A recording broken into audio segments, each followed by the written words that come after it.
ಅಧ್ಯಾಯ 7 ನಿಯಂತ್ರಣ ಮತ್ತು ಸಹಭಾಗಿತ್ವ. ಪರಿಕಲ್ಪನೆ 2 ಮಾನವನ ಮೆದುಳು. ಪೀಠಿಕೆ. ಮಾನವರು ಆಲೋಚನಾ ಶಕ್ತಿಯನ್ನು ಹೊಂದಿರುವ ಜೀವಿಗಳು. ನಮ್ಮ ಮಿದುಳು ಮತ್ತು ಮಿದುಳು ಬಳ್ಳಿಯು ಆಲೋಚನೆ ಮಾಡಲು ಮಾಹಿತಿಯನ್ನು ಪೂರೈಸುವ ನರಗಳಿಂದ ಮಾಡಲ್ಪಟ್ಟಿವೆ. ಆಲೋಚನಾ ಪ್ರಕ್ರಿಯೆಯು ಹೆಚ್ಚು ಸಂಕೀರ್ಣವಾದ ಯಾಂತ್ರಿಕ ವ್ಯವಸ್ಥೆ ಮತ್ತು ನರವ್ಯೂಹ ಜೋಡಣೆಗಳನ್ನು ಒಳಗೊಂಡಿದೆ.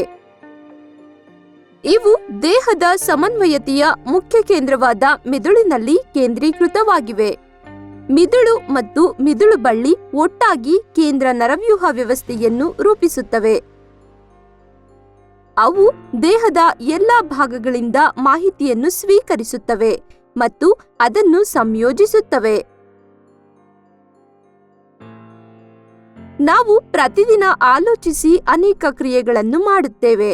ಉದಾಹರಣೆ: ಬರೆಯುವುದು, ಮಾತನಾಡುವುದು, ಚೆಂಡನ್ನು ಒದೆಯುವುದು, ಹಾಸ್ಯ ಚಟಾಕಿ ಹಾರಿಸುವುದು, ಒಂದು ಕುರ್ಚಿಯನ್ನು ಜರುಗಿಸುವುದು ಇತ್ಯಾದಿ. ಇವೆಲ್ಲವೂ ನಮ್ಮ ನಿರ್ಧಾರದ ಮೇಲೆ ಅವಲಂಬಿತವಾಗಿರುವ ಐಚ್ಛಿಕ ಕ್ರಿಯೆಗಳಾಗಿವೆ. ಇದಕ್ಕಾಗಿ ಸ್ನಾಯುಗಳೊಂದಿಗೆ ನರವ್ಯೂಹದ ಸಂವಹನ ನಡೆಸುವ ರೀತಿಯಲ್ಲಿ ಸ್ನಾಯುಗಳಿಗೆ ಮಿದುಳು ಸಂದೇಶವನ್ನು ರವಾನಿಸುತ್ತದೆ. ಬಾಹ್ಯ ನರಮಂಡಲ ಮತ್ತು ಕೇಂದ್ರ ನರಮಂಡಲದ ನಡುವಿನ ಸಂವಹನದ ಮಾಹಿತಿಯನ್ನು ದೇಹದ ಇತರ ಅಂಗಗಳಿಗೆ ರವಾನಿಸುತ್ತದೆ. ಕೇಂದ್ರ ನರವ್ಯೂಹ. ಮಿದುಳಿನಿಂದ ಹೊರಡುವ ಮಿದುಳು ನರಗಳು.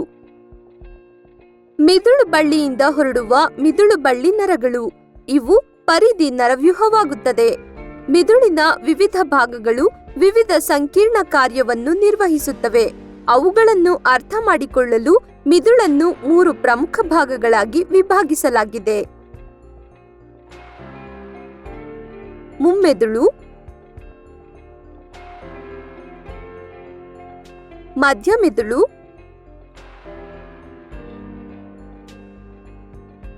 ಹಿಮ್ಮೆದುಳು.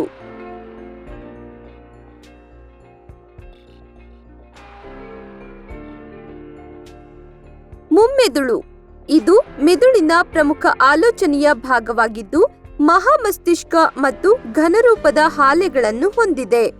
ಸಂವೇದನಾ ಮಾಹಿತಿಗಳಾದ ಶ್ರವಣ, ವಾಸನೆ, ದೃಷ್ಟಿ ಮತ್ತಿತರ ಕಾರ್ಯಗಳನ್ನು ನಿರ್ವಹಿಸಲು ವೈಶಿಷ್ಟ್ಯತೆಯನ್ನು ಕೆಲವು ಸಾಂಘಿಕ ಪ್ರದೇಶಗಳಲ್ಲಿರುವ ಸಂವೇದನಾ ಮಾಹಿತಿಯನ್ನು ಇತರ ಗ್ರಾಹಕಗಳಿಂದ ಪಡೆದ ಮಾಹಿತಿಯೊಂದಿಗೆ ಹಾಗೂ ಈಗಾಗಲೇ ಮಿದುಳಿನಲ್ಲಿ ಸಂಗ್ರಹವಾಗಿರುವ ಮಾಹಿತಿಯೊಂದಿಗೆ ಜೊತೆಯಾಗಿರಿಸಿ ಅರ್ಥೈಸಲಾಗುತ್ತದೆ.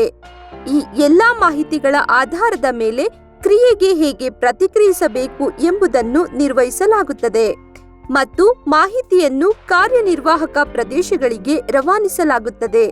ಅವು ನಮ್ಮ ಕಾಲಿನ ಸ್ನಾಯುಗಳಂಥ ಐಚ್ಛಿಕ ಸ್ನಾಯುಗಳ ಚಲನೆಯನ್ನು ನಿಯಂತ್ರಿಸುತ್ತವೆ. ಉದಾಹರಣೆ: ಕಾಲಿನ ಮತ್ತು ಕೈಗಳ ಸ್ನಾಯುಗಳು. ಮಧ್ಯಮೆದುಳು ಇದು ಹಿಮ್ಮೆದುಳನ್ನು ಮುಮ್ಮೆದುಳಿಗೆ ಸಂಪರ್ಕಿಸುವ ನರಗಳನ್ನು ಹೊಂದಿದೆ. ಇದು ಮುಮ್ಮೆದುಳು ಮತ್ತು ಹಿಮ್ಮೆದುಳಿನ ನಡುವೆ ಇದೆ.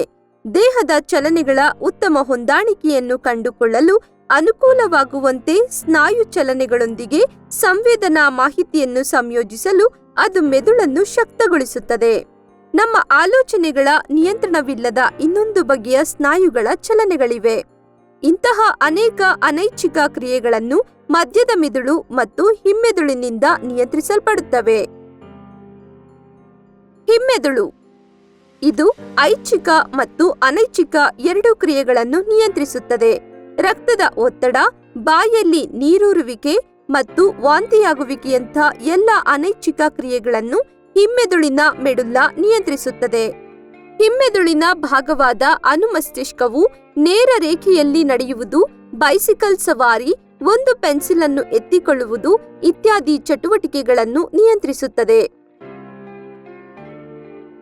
ಈ ಅಂಗಾಂಶಗಳು ಹೇಗೆ ಸಂರಕ್ಷಿಸಲ್ಪಡುತ್ತವೆ?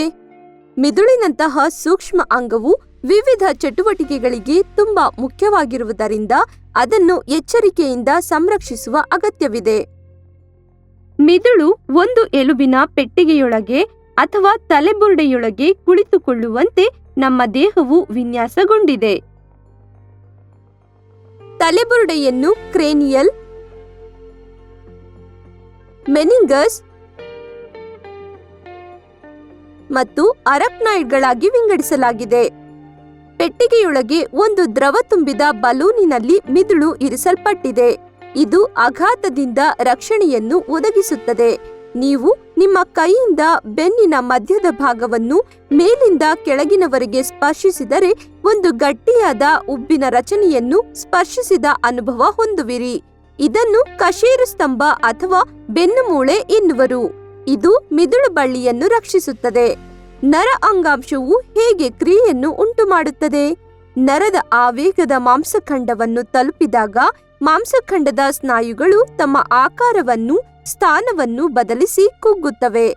ಮಾಂಸದ ಜೀವಕೋಶಗಳು ನರದ ವಿದ್ಯುತ್ ಆವೇಗಕ್ಕೆ ಅನುಗುಣವಾಗಿ ತನ್ನ ಆಕಾರ ಹಾಗೂ ರಚನೆಯನ್ನು ಬದಲಿಸಿಕೊಳ್ಳುವಂತಹ ವಿಶೇಷ ಪ್ರೋಟೀನ್ ಅನ್ನು ಹೊಂದಿವೆ. ಈ ರೀತಿ ಆವೇಗಕ್ಕೆ ಒಳಗಾದಾಗ ಪ್ರೋಟೀನ್ ಮಾಂಸಖಂಡಕ್ಕೆ ಕುಗ್ಗಿದ ಆಕಾರವನ್ನು ನೀಡುತ್ತದೆ.